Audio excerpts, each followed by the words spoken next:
I'm Maggie Reardon with CNET News, and I'm here in Manhattan where T-Mobile and Google have just launched the first ever Android phone. The new phone, called the G1, is going to sell for $179. It's going to be exclusively on T-Mobile's network, and it's going to start selling October 22nd. From a form factor perspective, this phone didn't really wow me. It looks like a lot of other phones I've seen, like the Sidekick or even like some other HTC phones that are out on the market. But it's all about the software, and Google hopes that it's going to be a game changer. I caught up with one of the brains behind the Google Android today, Rich Miner from Google, and here's what he had to say about the phone and Google's future in the mobile market. What exactly, which phones is this new Android phone going to compete with?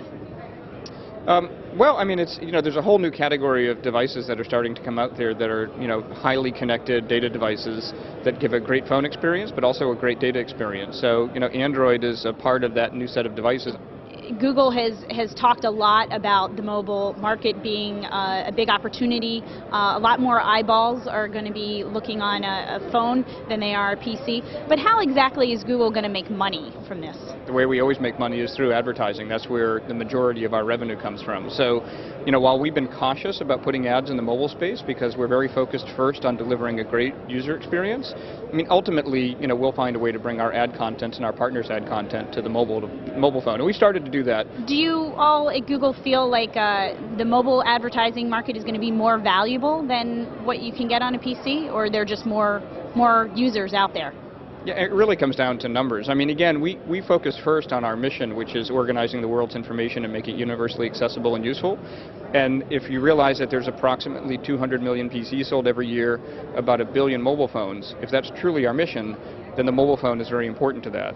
Now, there was also some talk about the Android market. Tell us a little bit about that, and when are we going to see it? So the Android market provides an end-to-end distribution from developers to the consumer of applications.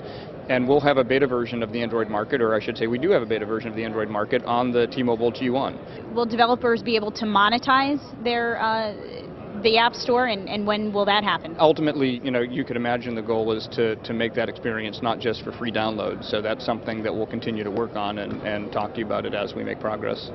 Thanks for joining us. Sure, thanks. It remains to be seen exactly how excited application developers are going to be to use the Android platform.